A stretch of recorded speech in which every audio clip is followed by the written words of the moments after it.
Welcome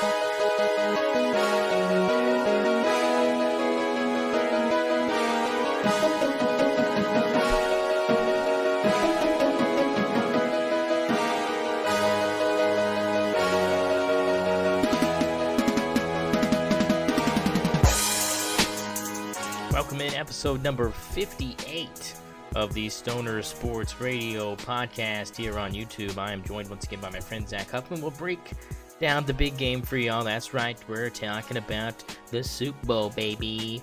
And we'll take a glance at the NBA All-Star lineups. Anybody gets snubbed, Zach will tell you his opinion pretty soon. Dan Quinn to the Commanders as their new head coach. College football, Senior Bowl recap, Oklahoma City Thunder update, and we give you our prop bets that, yes, I will be funding this season for both of us via my bookie out of state. So stay tuned for us giving you all the updates on who's winning the coin toss, what color the Gatorade is going to be, and how many times Taylor Swift is shown during the 3 to 4 hour telecast on CBS. Zach, how are we doing on this Sunday? We're doing good. You know, it's a slow sports week. You know, it's the week between the conference championships and the Super Bowl. Everybody hates it. It's terrible. Yeah, it's one of those where there's really not much on, maybe some NBA stuff here or there, but as far as the watchability of the sporting world, not very much. We had North Carolina going on right now, so that's kind of a decent game. North Carolina up 10 at the half. So, look, I mean, this is kind of like you said, dead week here. Go ahead and kind of break down what you're expecting from next week between these two teams, Kansas City and the 49ers. I got the Chiefs. I think they're gonna win by probably 3. I mean, I'm looking at like a last second drive, maybe just a quick touchdown to go ahead by Patrick Mahomes. If you're looking at the novelty props on DraftKings, you can go ahead and smash Chiefs to score the last touchdown. I think that's gonna happen pretty obviously. If what we were talking about earlier might be true and that the NFL is rigged, it's definitely rigged for the Chiefs.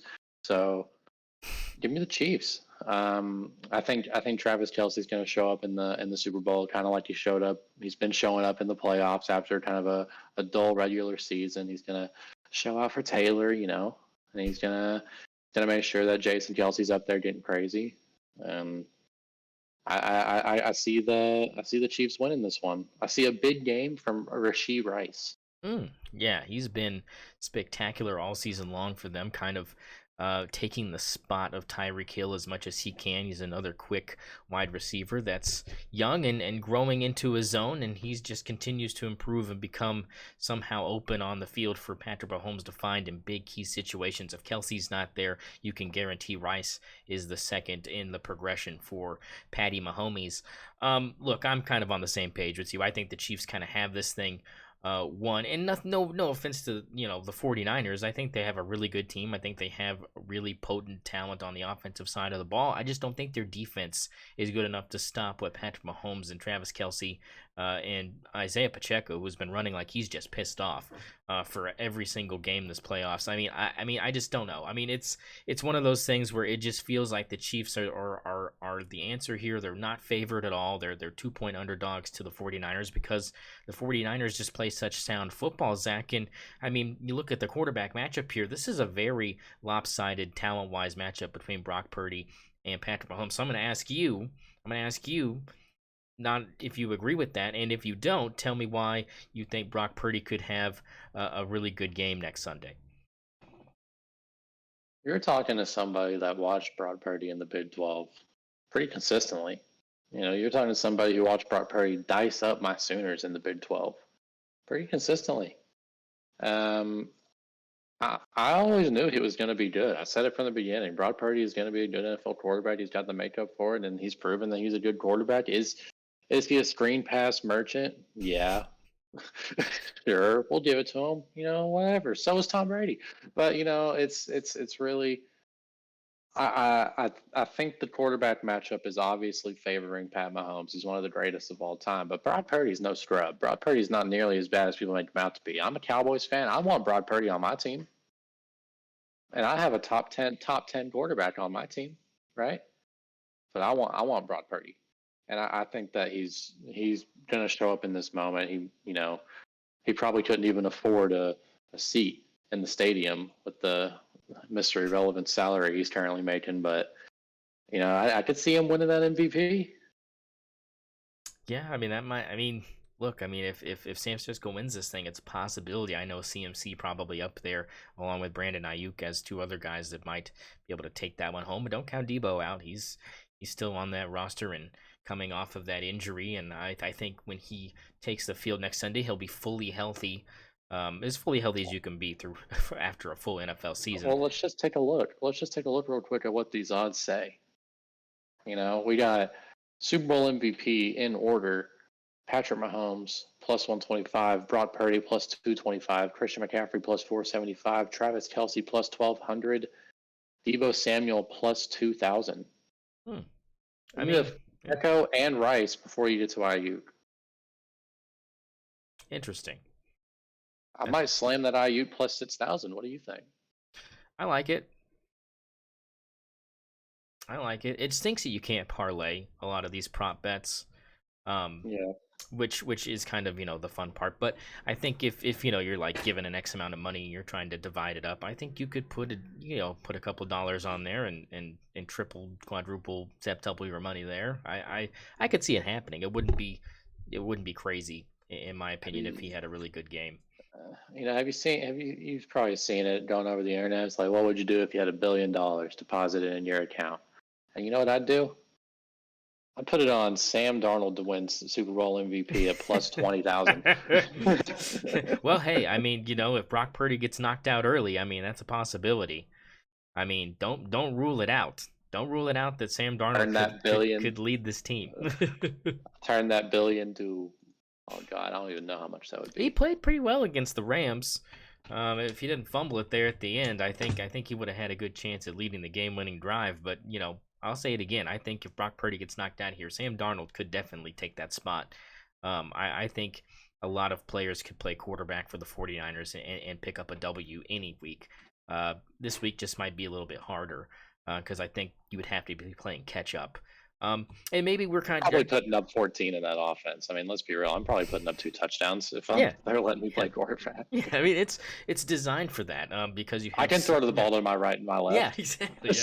Yeah, I can throw it 35 yards across the field if I need to. It's not going to get there very quick, but it'll get there. Look, I mean, let's talk about this. Because maybe we're giving too much credit to Kansas City, right? I mean, think about how this offense has struggled the last couple games. I mean, 17 points is nothing to really gawk at when you look at their last game against the Ravens. I mean, that's not a big output there, Zach. Is that concerning to you at all, just the offensive output in general? I know that they played kind of control the clock against the Ravens a lot. Do you think they take that same approach against the 49ers, or do you think they are more aggressive offensively? Because I looked at that Ravens game, and the time of possession is crazy, and those drives for Kansas City, some of them lasted over 7 minutes.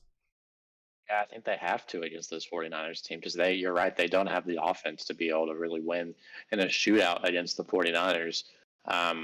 I see Kansas City doing this exact same strategy of trying to go for long possessions, running the ball very effectively, holding it for a long time, and trying to extend every drive to get at least 13, maybe 14 plays out of them. If they can do that, then sure, I could see them winning because I think the Chiefs' defense is good enough to hold the 49ers' offense to, if they don't have the ball too many times, I think the Chiefs defense can hold the 49ers offense only to, 20, 21, 24 points. And I think the Chiefs are very capable of getting to that 27, 28, 31 area. Even though they did only put up, what was it, 21 points against the Ravens? I thought it was 17. Am I wrong? Was it 17-10? 17-10 was the final of that game. Could be wrong here, but I think that was right. It was 17-10, yeah. Yeah. See that I don't know. I think the Chiefs have to score at least 24 in this game, I think. I don't think they can get away with scoring 17. Yeah, I mean, because you got to think about the turnovers that the Ravens had, right? You had the fumble at the goal line. You had Lamar Jackson throwing somehow in some way into triple coverage at the end of that game to seal the victory for Kansas City. So, I mean, if you take away the fact that for the most part, Brock Purdy's been very careful with the football. This 49ers team doesn't necessarily turn the ball over a ton. The defense was in position to give up points if you're Kansas City against the Ravens. I think that you have such a better red zone offense with the 49ers, with the weapons they have with Kittle, Ayuk, and CMC. I think that's a three-headed hydra you don't want to see inside your 25-yard line. I mean, what's your opinion on that? Because like I said, if without those turnovers, the Ravens might even win that game, if not send it into overtime. So do you think that this defense for Kansas City has the potential to hold this San Francisco offense if it comes down to them getting inside their 30-yard line, or do you think that that's just kind of automatic points no matter what? For a touchdown. Field goals you can take because you can come back and respond, I think, if you're Patrick Mahomes in Kansas City, but I'm talking about touchdowns. Yeah, I don't think you can take too many touchdowns. If you let them get past the 30-yard line, I think it's over most of the time. You got to hold them back, make them kick long field goals. Chiefs defense is really going to have to step up in this game. Oh God, I'm rethinking that Chiefs pick, because I'm just thinking about how good the 49ers are. I'm thinking about their D line. They added Chase Young. They have probably the best linebacker core in the league, if not the Ravens, who the Chiefs just beat. So, God, that's tough. But I personally think that if the Chiefs are able to hold them behind, I would say probably the 40-yard line and 2/3 of their drives, then probably the Chiefs can come out with the victory. But I don't see how you have Christian McCaffrey and you don't get at least to the red zone on over half of them. I don't know. Yeah, but the other thing is looking at the 49ers defense, right? Like you said, really good defensive line, really decent, I'd say above average linebacking core. I don't know about the best. I think, like you said, the Ravens probably have the best out of that. But look at how they played against the Packers, right? Jordan Love was not exactly challenged offensively. You know what I'm saying? If you put Patrick Mahomes in that Green Bay uniform instead of Jordan Love, I don't think that the 49ers win that game. You know what I'm saying? Because I don't think Patrick Mahomes is throwing that pass in the first place. But I think that, you look at his offensive production, Jordan Love, and you look at what the 49ers are going up against, which is Patrick Mahomes. If you hold San Francisco to 24 points, I think you win this game. I think 24 is the magic number here. Do you think the Chiefs can score 24? Is the question? Yeah, that's what I'm saying. I'm saying Jordan Love's production kind of proves that you can move the football against this 49ers team, and with the weapons that the Chiefs have in comparison to what the Packers have. The Packers are young, their wide receivers are good, but they're not Rashee Rice, they're not Travis Kelce. You get what I'm saying? So I think that you give yourself a really good opportunity to be able to move the football the way you want to, is what I'm saying. I don't think you're going to be defensively challenged unless players are dropping balls or you're turning the ball over. I think you're going to be able to move the ball in the way Pacheco is running. You look at you look at Aaron Jones' production against the 49ers. It wasn't anything to really talk home about, but that's enough. That's enough to where the play action works. And I think that you look at. I think 28 to 31 points is kind of what you're looking at for Kansas City if they want to win this game. That's the target, I think, is 28 to 31 points. Your thoughts?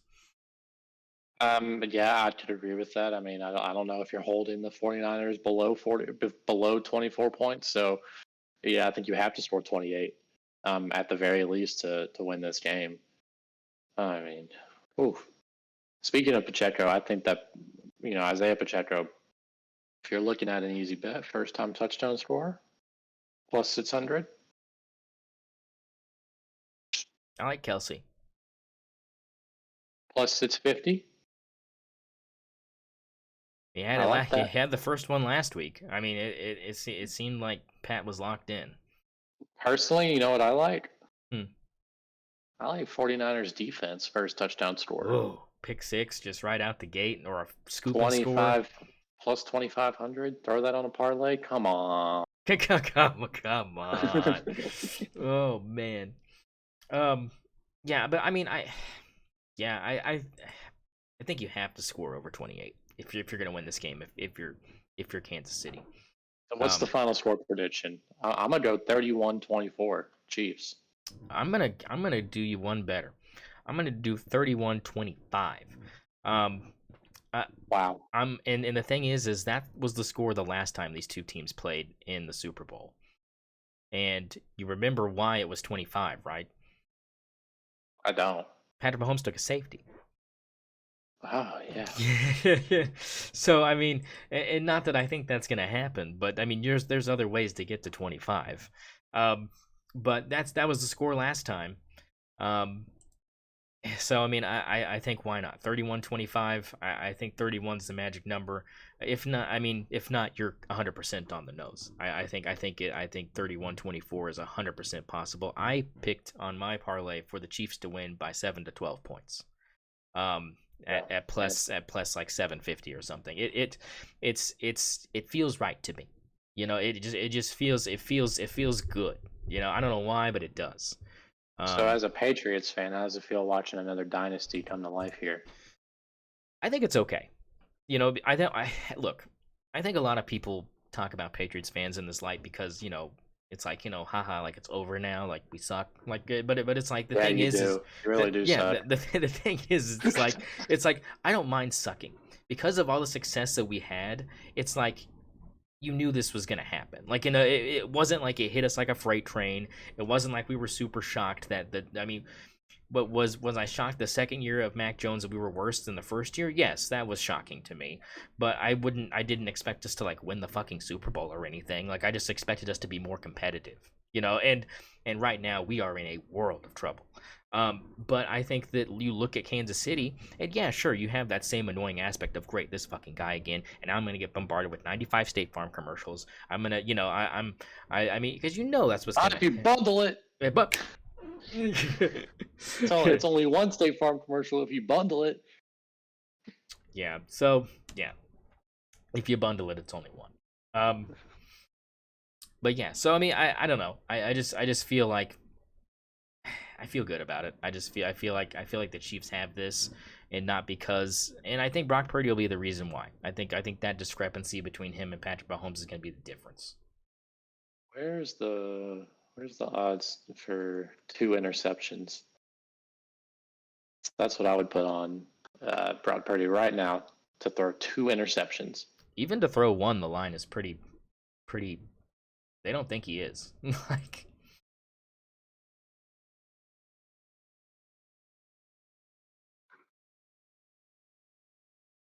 We got some. I love the Super Bowl props. So many things to bet on. Yeah, there's a lot. Ooh, I like these odds. They have. Listen to this. So you could go Patrick Mahomes over 259.5. Yeah. Minus 125, or you can go Brock Purdy over 244.5. I put them both at over. Minus 115. I don't think I put Brock Purdy at over. I think I hit the under on both. If they're scoring 24 points, it's not going to be because of CMC. I think Kansas City locks them down. The way they locked down the Ravens run game, they're locking them down. They don't have, but the Ravens don't also have Debo. Yeah, but they haven't handed it off to him in like 4 games. No, but. So what? You think they're just gonna heavy dose Debo? I mean, I wouldn't be surprised. I mean, it's Shanahan. He's known to make idiotic decisions. Debo would have won the Super Bowl MVP if they had won against the Chiefs a few years ago. Oh no, I agree with that. He destroyed him, but I just don't think he's the same player right now. No, he's not. But I can see them scheming a drive for him. Yeah, like 2 jet sweeps. And like if they go for like 7+, you know, you're like, oh, maybe this is something, you know. I would take the under on both of these. I mean, you can. I'm giving you money to work with here, so I mean, like whatever you taking the under on both of them. Taking the under on both of them. There's no way Patrick Mahomes throws for 260. He's throwing for 350. He's throwing for 450 yards. Both corners. Pacheco runs for 130. I'll give you that. His line is 67 yards. I took the over on that so quick. Oh, take the over. Oh, my God. Well, you said the defensive line was really good. They probably think he's not going to be doing anything. Doesn't matter. Because he's running pissed off. He's running pissed off. We'll revisit this here in a little bit. Let's move on to the next topic here. NBA All-Star weekend is coming up. The full rosters were released. Let's go over the Eastern Conference real quick. We have Giannis Antetokounmpo as your not only captain, but starting center or starting forward, I should say, for the East. No problems with this at all. Joel Embiid is going to be with him, along with Tyrese Halliburton, Damian Lillard, and Jason Tatum as your starting five. Your thoughts on the starting five of the Eastern Conference All Stars? It made sense to me 100%. I might have put, personally, I might have put Tyrese Maxey in there instead of Tyrese Halliburton, but that is just me. So I don't know. Now, Joel Embiid is going to be out for the All-Star game likely because he has an injury. And he's probably out of the MVP race as well as the All-Star game. So I would say look for Maxey or for Bam Adebayo or maybe Paulo Banchero even to replace him in that starting lineup. Probably be Paulo. I mean, I think he's played well enough. They could start Bam. It wouldn't surprise me. Um, you know, you look at this, and yeah, so you probably have. I think you would probably start Bam, um, just because of what you've got on the other side. But I think you start Bam, probably bring Chero off the bench. You have Jaylen Brown on the bench along with him, along with Jalen Brunson, Maxey Mitchell, and Randall. Your thoughts on the reserves for the Eastern Conference All Stars? Um, I like it. I don't really have any issues with it.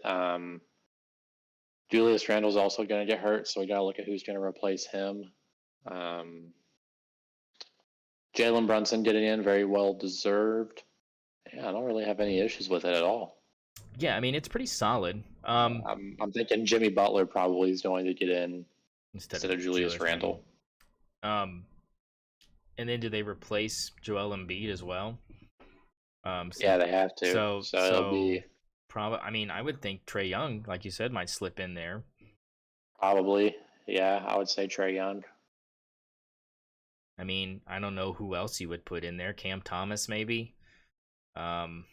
He's been playing well recently, but I don't know at all-star levels. I think you might even, I don't know, maybe put in Cade Cunningham. I mean, he's the only bright spot for the Pistons at all. I mean, I don't know. That might be a far-fetched thing. Yeah, I don't know. I mean, I would think Jimmy Butler, maybe, Trae Young, obviously.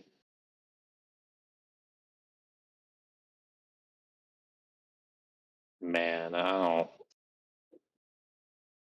The East is kind of weak. Yeah, I mean it's not impressive. So let's move over to the West.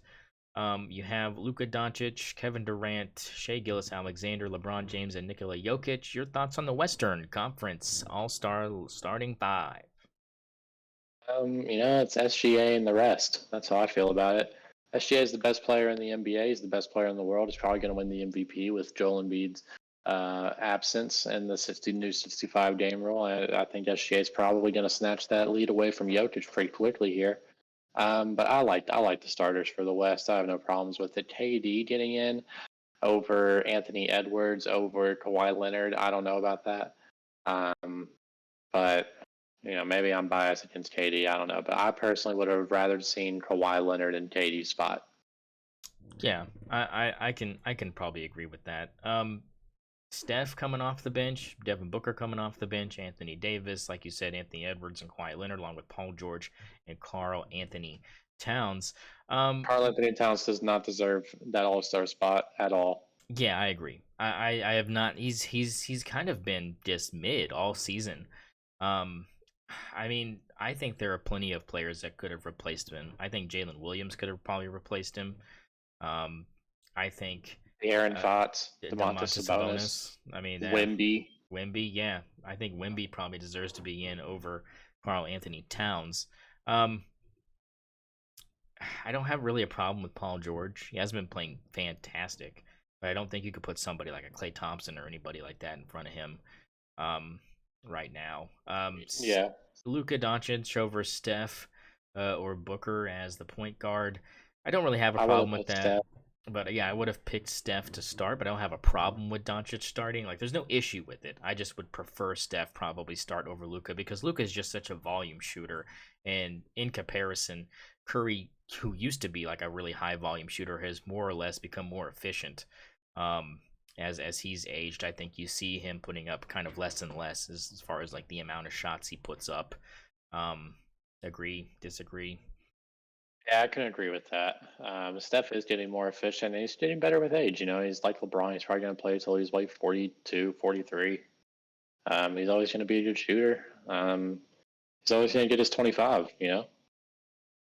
And, I was actually talking with some friends about this the other day. Steph is kind of at that level now that he's going to be an all star the rest of his career, no matter what.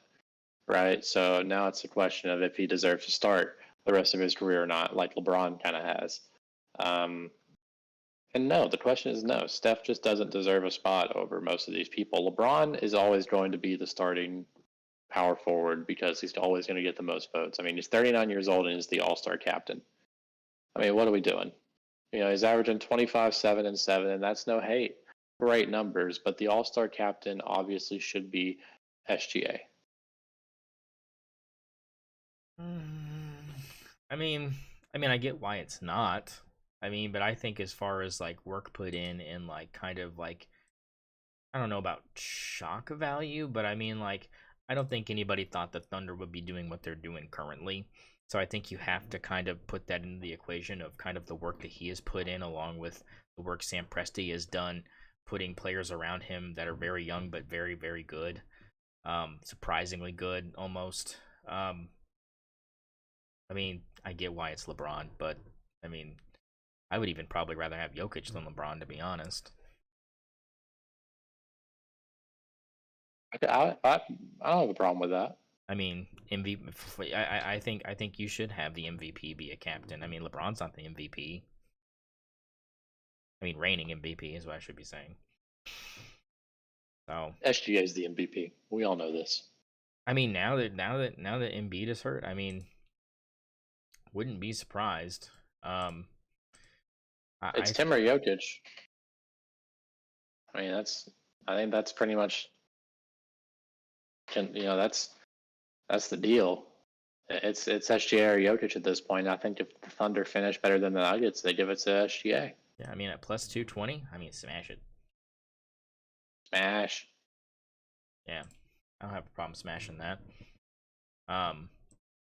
But yeah, I think the All Star game in general will be a decent game. It's kind of devolved into not much of a must watch, but Well, now it's they changed it back. It's East versus yeah, West again. yeah, We're gonna have no draft. We're just gonna have a regular old All Star game, and it's gonna be good. yeah. I think it's better than the mixing them up and schoolyard style draft that they had the last couple And of years. if you're looking to bet on the All Star game, bet on the West guards to go absolutely crazy because the Hmm. defense coming from the East guard side is terrible. You're looking at Damian Lillard and Tyrese Halliburton, two of the worst defending guards in the entire league, going against SGA and Luca. Yeah, and look for the I back. mean, Yeah, and look for the. Jason Tatum's going to be dealing with either LeBron or KD. You got Joel Embiid, who's not going to be playing. So you probably got like Giannis on Jokic and then Paulo on either LeBron or KD. It's going to be a feast. SGA is probably going to score 50, All Star Game MVP.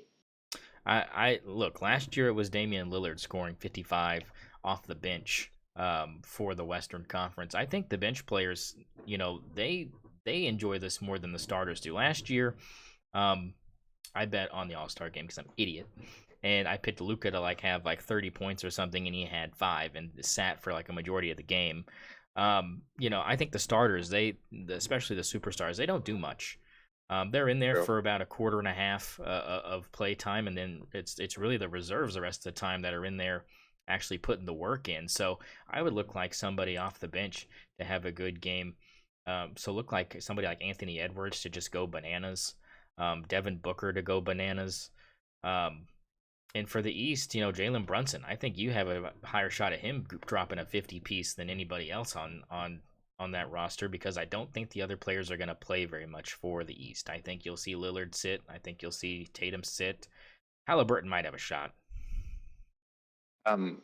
Donovan Mitchell and Tyrese Maxey would be my first two guesses to drop 50 in this game.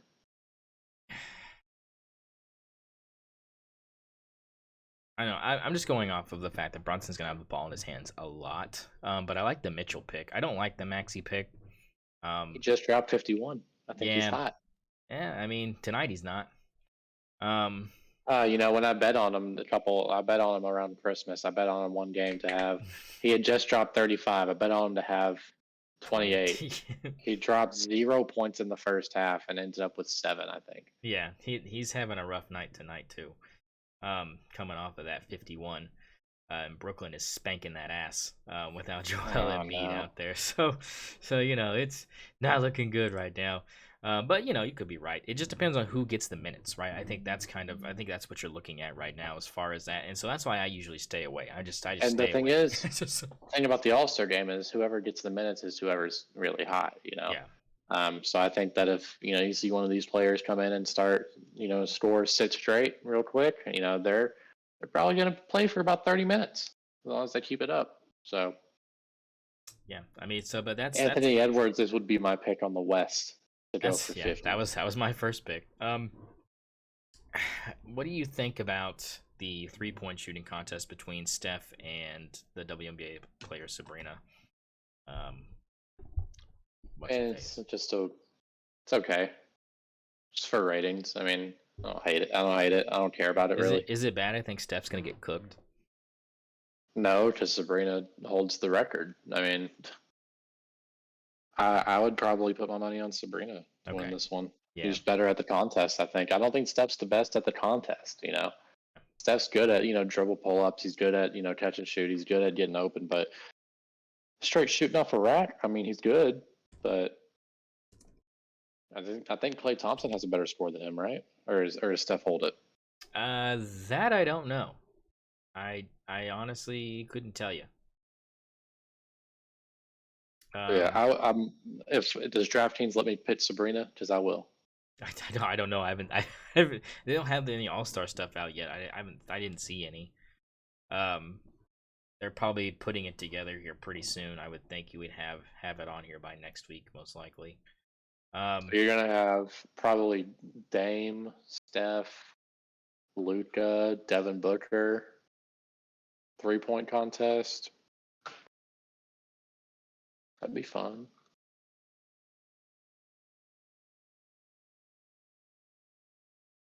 Yeah, no, I think that would be highly enjoyable. Do we know who's doing the dunk contest yet? No, I don't think so. Okay, yeah. See, we'll have to probably. I mean, I haven't gotten my invite yet, so. All right. Well, let's look at the Senior Bowl. The Reese's Senior Bowl happened today. Final score in this one was 16-7. The national team over the American team. 2 field goals and a touchdown for the national team. Just 1 touchdown for the American team in the first quarter. They are held scoreless the rest of the way. As far as box score goes, there wasn't really much to find here. I mean, it's kind of hidden. But Spencer Rattler, your MVP, 64 yards passing and a touchdown. I think he had maybe 4 passes total that he threw. He was 4 for 4, I think, or something like that. So I mean, just outstanding performance.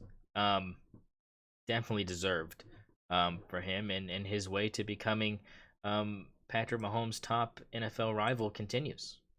Yeah, we are on that train. We are on the train of Spencer Rattler is going to be extremely successful. Uh-oh. Did I cut out there? Yeah, just a little bit. Go again. What were you saying? I think it was my. Yeah, you're good now. 1 second. All right. So, I think Spencer Rattler is going to get drafted probably 3rd, 4th round here. And I could see him easily, being really successful in the NFL. I think if he goes somewhere like the Steelers, Seattle, Atlanta. They're Atlanta. Um, Him and Bijan Robinson might be a good combination. yeah, I mean, throw them on. Denver. Shit. Denver. I like Denver. I like Chicago. Um, Which I mean, let him go back up Baker in Tampa Bay. See what he can do there. There are tons of things that I think Spencer Rattler, some places that Spencer Rattler can fit. Just he's the prototype that you really want for an NFL quarterback, right? He in today's age, he can move. He's very mobile, but he's got a strong arm. and he's And I accurate. think and he's accurate as hell. And I think people are really underrating him. They're kind of letting him slide under the radar. I think Yeah, this is a really good NFL prospect that people, I they're just not focusing on. yeah, I agree because his offensive line was so bad at South Carolina. It wasn't giving him enough time to really Yeah, look. And the thing is in that first game, right? He throws for over 300 yards, and under duress for a majority of that game. I mean, imagine if you put him with Seattle's offensive line or even New York Giants' offensive line. I mean, those are two offensive lines that aren't terrible that have been lacking at the quarterback position as far as mobility and overall talent. Um, eh, I mean, and because Geno Smith is not a runner. I mean, as much people want to put him as that, he's just too old to be mobile enough to matter. I think he's definitely more of a pocket passer than people probably remember him being at West Virginia or even in New York when he was a Jet. Um, I mean, you think I'm on the money here with that? yeah, I think so. And one thing that I think people need to remember is Spencer Rattler was 16-2 as a starter at OU. I mean, like, I think that's right. Yeah, Maybe, that's right. maybe You a little lost off. the Texas game. Um, you lost the bowl game. Um, did you lose to Let me see. OSU? I don't think you did. He started all 11 games in one year, and then he started 5 games and got benched in the sixth one at West Texas. Virginia, yeah. So I believe we were 11. We were 10-2, 10-1. What is the?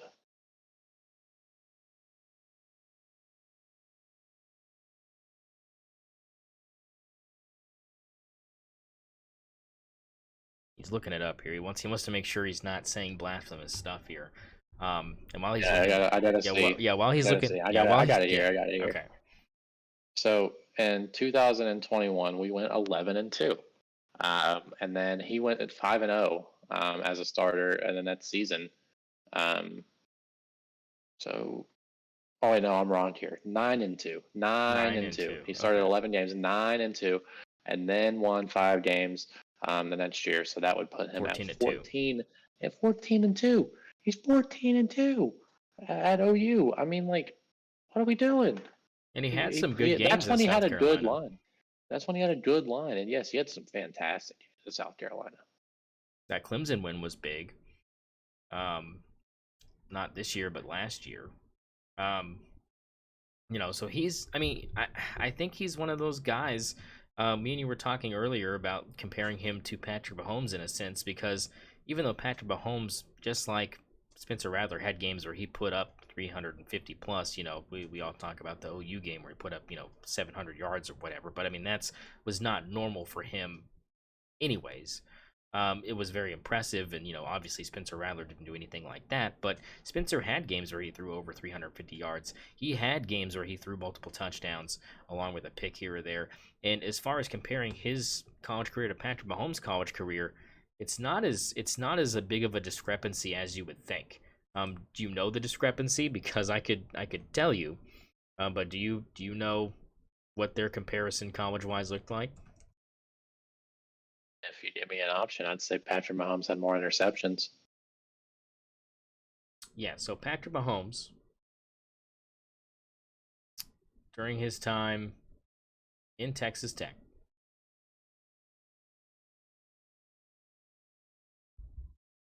Passing,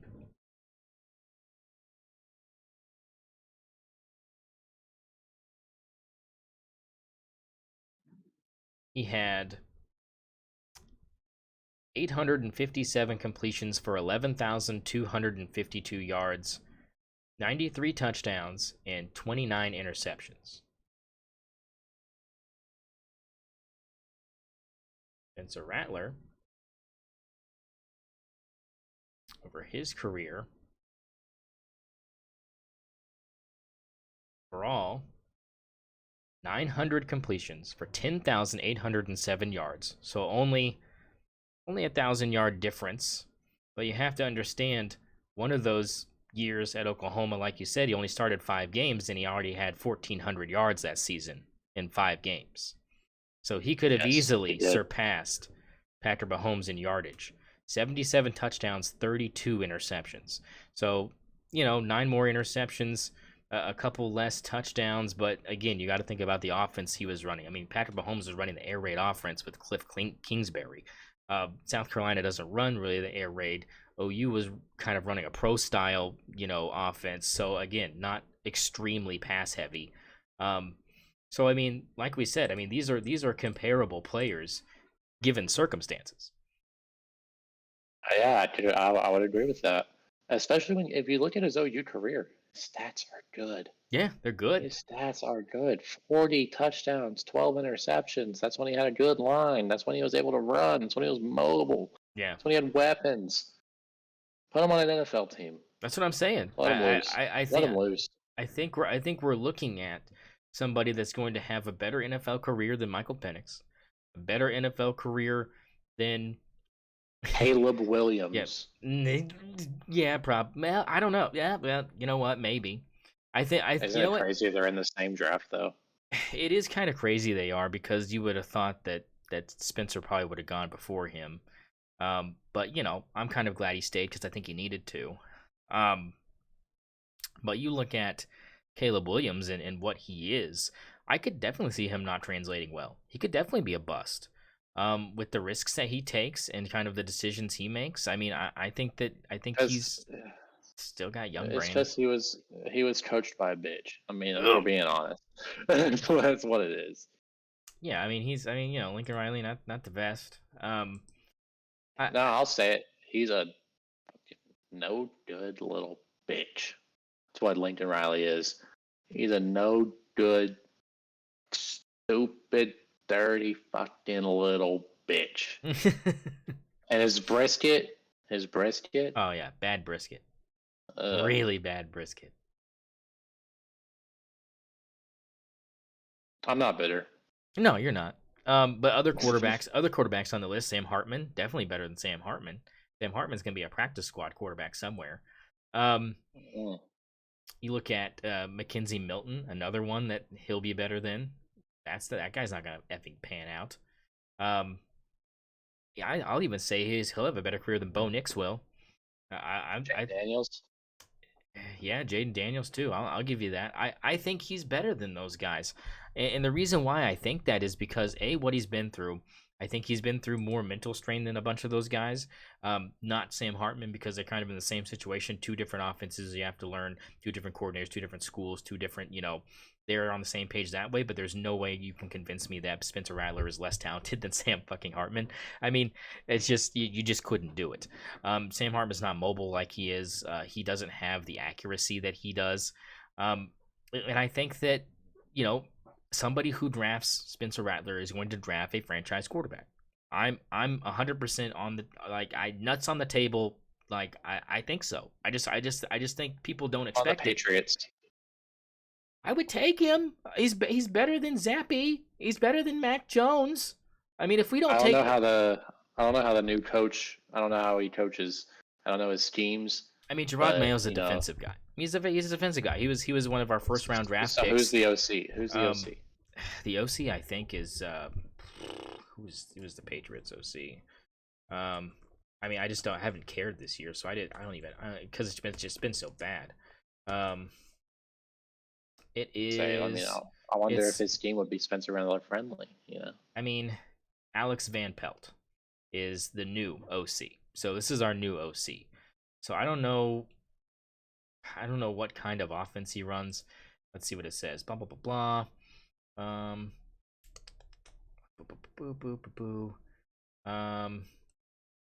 He's a former quarterback that played his college ball at Pittsburgh.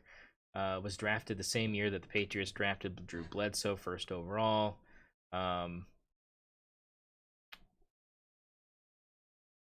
Played as a backup for the Bills from 1994 to 2003. Threw 16 touchdowns and 24 interceptions. He played 5 games for the Patriots and threw 1 touchdown and threw 7 picks. So not a good player, really bad. He has some experience calling plays, but not much. So it sounds like this is going to be a disaster. So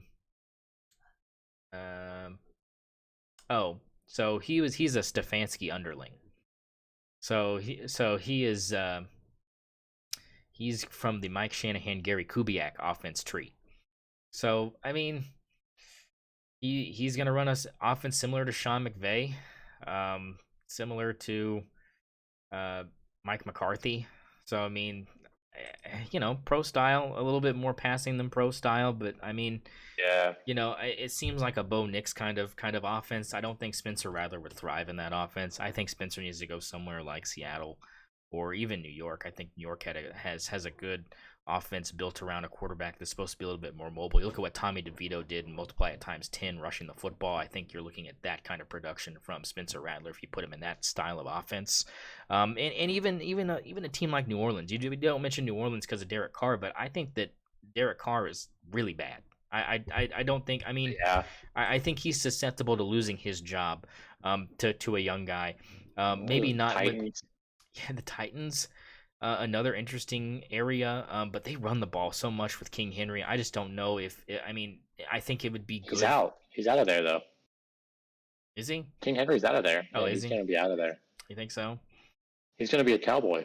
You better hope so.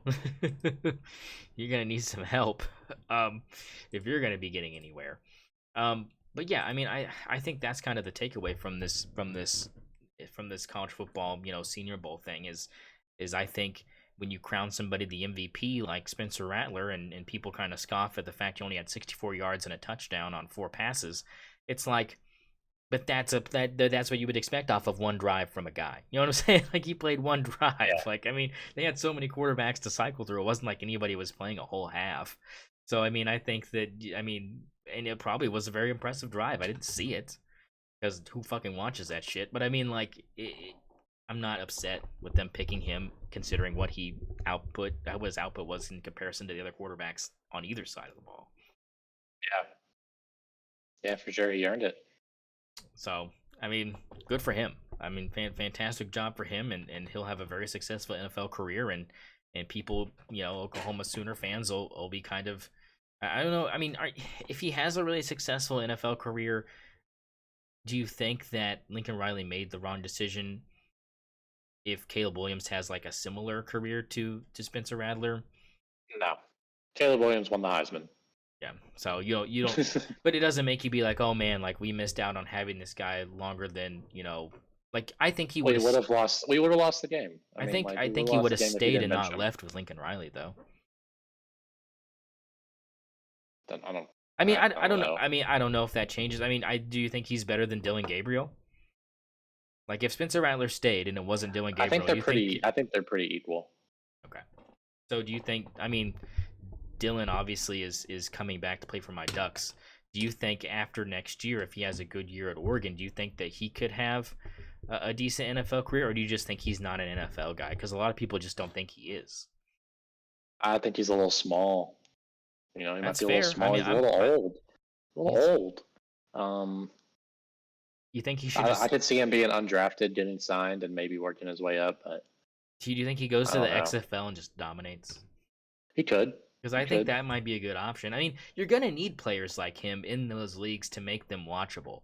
And I think they've done a good job merging the two. I'm really excited for spring to start because I think you're actually going to get a good product for spring football. Because I think that when you had the two leagues in the spring, I think the talent was just so spread thin out that you didn't really have a competitive version of professional football. And now that they're merged and there's less roster spots and you're condensing higher graded college and out of high school, talent, no, not out of high school, but but you know what I'm saying. I mean, young talent that's not, NFL ready. and you've seen some guys get on rosters in the NFL, and that's kind of the G League kind of aspect of the XFL is if you do really well and a team needs somebody, or if they see you and you're balling out, I mean, they might call you. Yeah, that could happen for DG too, I think. So, I mean, I think more players need to be open to going to the XFL and making that league good for the spring, at least good enough to get eyeballs, because someone's got to start, right? Someone's got to leave that's a big enough name that has enough talent to make a team really good and know that, like, yeah, you're not going to be making the kind of money, it's not going to be like that, but you're going to get some good exposure because you're the only football on, and if you do really well and the league looks like a good competitive product, more people are going to watch, those salaries are going to increase. And I'm not saying it'll ever compete with the NFL, but it'll get to the point where more upper echelon college talent that is on the outside of maybe getting signed to a NFL roster would be more likely to make that jump than to just try to fight for themselves to be on a practice squad for an NFL team. I think if you can get salaries competitive with practice squad player salaries, where it's a multitude higher than that, I think you'll have more players go to the XFL than try to fight for an NFL practice squad spot. Yeah, I think I agree with that, and I like you said, I'm excited for this. I think we're going to see some better football. Maybe we get to see some of our old favorites. This is the XFL is what players like Tim Tebow and Johnny Manziel. This league was made for players like that. Who make a ton of noise in college and are super entertaining, but they just don't pan out in the NFL. Like if Baker never panned out in the NFL, he'd be so good in the XFL just from the personality aspect of it. He'd lead a team down the field, plant a flag or something, make it watchable, build a rivalries. Start marketing it. And I think if the NFL started taking the approach, like you said, of really treating it more like kind of the G League, then it could be a really good lead, and it could get it's not going to get NFL ratings, Yeah. but it might get G League ratings. I mean, it's got to get higher ratings than some of these baseball games on. I mean, that's for damn sure. Yeah, if you give me the XFL on ESPN2 versus some terrible baseball on ESPN1, I'll click on the football. Let me bet on it. Let me bet on a little Bob Stoops Renegades. I mean, it'll be there. And the thing is I think that it's I know this wasn't really on the slate, but I think this is a topic that we need to explore more, and we need to probably kind of invest more time in it as we approach the beginning of the XFL season, which happens very shortly after the Super Bowl. So we don't have a lot of break in between Super Bowl and the start of the XFL season, which is fantastic because I hate football not being around. And I think having football next to the peak of the NBA second half of the season, you've got a good TV situation set up with those two leagues going on at once. Speaking of the NBA, time for our Oklahoma City Thunder update. Zach, give us an update on the Oklahoma City Thunder and how they're doing as we head into the All-Star break here, and kind of what your expectations are heading out of the All-Star break and into the second half of this regular season. Thunder cruising, baby. We haven't lost 3 in a row all year. We're sitting at 34-15 and about a 70% win percentage. Is currently first in the West. 2-game win streak, 7-3 of our last 10. We have a 19-6 home record, 15-9 away record, a 21-11 conference record. The Thunder are killing it. Now you look at SGA, right?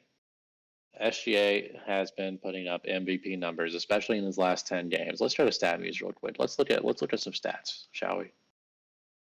Let's fire up the computer as we're taking down some stats. Boop, boop, beep, boop, beep, bop, boop. So let's go SGA stats last 10 games, and you're going to love what you see. SGA has been averaging 31.2, 6.7 assists, and 4.8 rebounds in 10 games in the last 10 games of his career. Playing out of his mind. If you look what he did in Charlotte, he only played 3 quarters. Mm-hmm. He was on 5x5 watch. He had 31, 9 assists, 5 steals, 3 blocks, only 3 turnovers, on 73.3% shooting in 3 quarters. I mean, the shooting percentage for the team as a whole during that game was absolutely bananas. Yes, you want to look up OKC shooting percentage this year? I'll show you. because it's insane. The Thunder are shooting amazing. We are averaging 50%, over 50% this season. Over half of the budgets we shoot are going in. Can you think about that? Think about that for a second. The Thunder are the best team in the NBA. Yeah, I mean, and Cam Thomas, just FYI, just dropped a 40 piece against Philadelphia. So I know earlier you're kind of upturning your nose to the fact that Cam Thomas might take a spot on that Eastern Conference All-Star team now that Julius Randle and Embiid are gone. Now I do think that your options are better, but I don't think it's nuts. Not nuts, not nuts. But I don't think he's gonna get it. But I just wanted to throw that out there. Go ahead. So, and just a quick little extra on the Thunder update. Chet Holmgren, Oh, averaging 16.7 points, 7.6 rebounds, 2.7 assists in 49 games this season on 2.6 blocks a game. 54% shooting. You know who I'm looking up next, right? do tell. Your favorite number 8. Oh, that's right, baby. Jalen Williams is currently giving us 18.7 points, 4.5 assists, and 4 rebounds in 44 games this season on 1.1 steals a game. And would you guess who's leading the lead in steals per game? Who would that be? It'd be Shai Gilgeous-Alexander. That's right, baby. It's actually incredible the amount of steals he averages per game. Was it like 3 or 4 or something like that? Like it's up there. Let's find out. It's 2.3. Okay, so I mean on the verge of 3. I mean chances wise, as far as poking the ball away, probably a lot higher. Here's the impressive stat: the Okay. season in 48 games, 109 steals to 105 turnovers. Ooh, there you go. He's on the plus minus there. Oh, he actually leads the lead in plus minus at plus 413. Now, be honest with Let me me. make sure this is right. I want to make sure he's the lead leader in plus minus.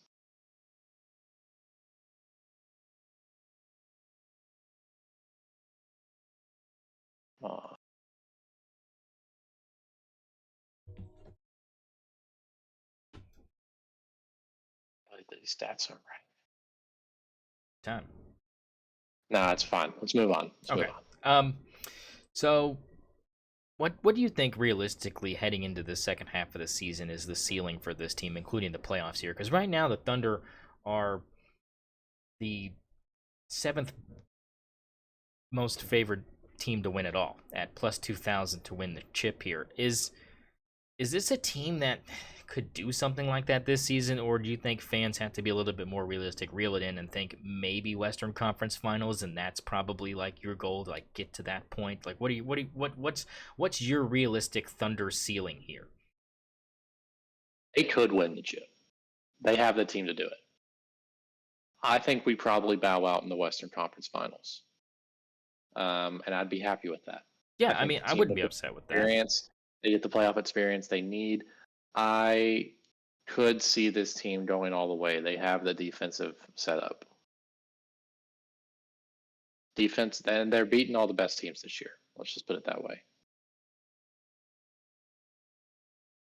Yeah, I mean they've done really well against teams over 500 in general. Now the Pistons loss was kind of shocking, but I think overall, I mean you're looking at a team that, like you said, has the makeup, if they stay healthy, to be really competitive in the playoffs and possibly weasel their way into that conversation. And the fact that they have beaten Boston, the fact that they have beaten Milwaukee, the fact that they've beaten these teams, a 7-game series with them in the finals would not be a cakewalk for whoever ends up coming out of the Eastern Conference.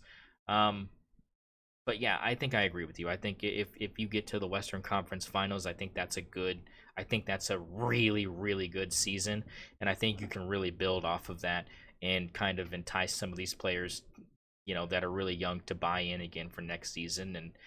And like you said, it's not an impossible thought to win it all, but I think that It'll have to depend on how they're playing heading into the playoffs, and if they can if they can mirror their record in the first half here in the second half, I think you got the real deal here. Yeah, I mean, I agree. It's all about what happens post All-Star break. And listen, we're about to pass the Phil Jackson test. But what's the Phil Jackson test? Now, this is gonna come down to the wire a little bit, right?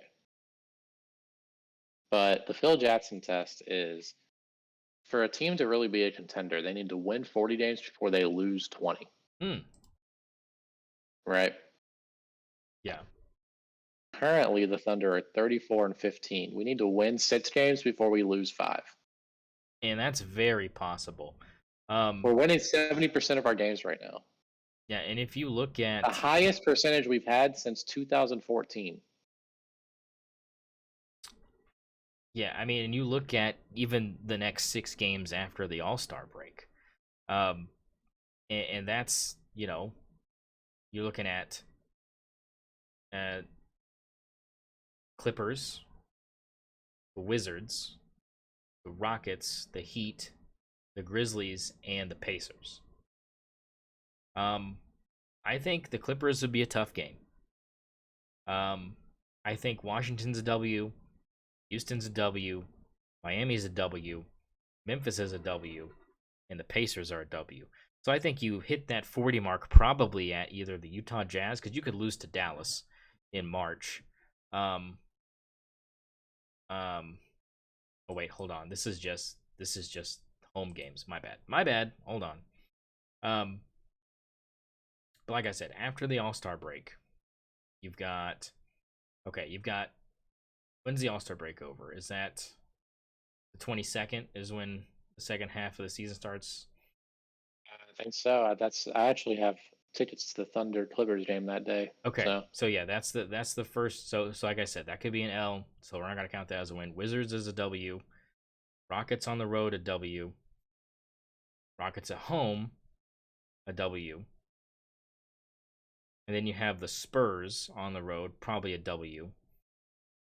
And you have Suns, Lakers, Blazers, all on the road. Let's just be conservative and say Lakers, Blazers.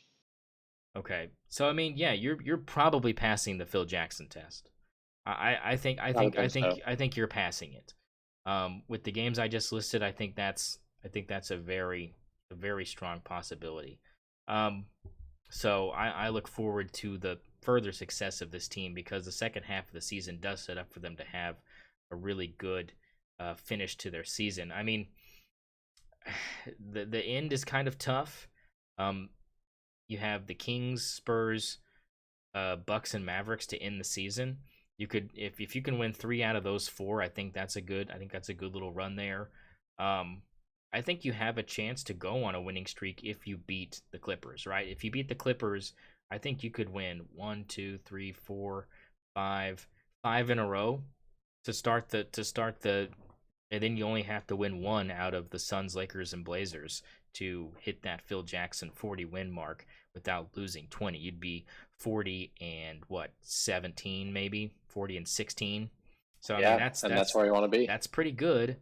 And if somehow you can get through that, beating the Suns, Lakers, and Blazers, you have Heat, Grizzlies, and Pacers right after that.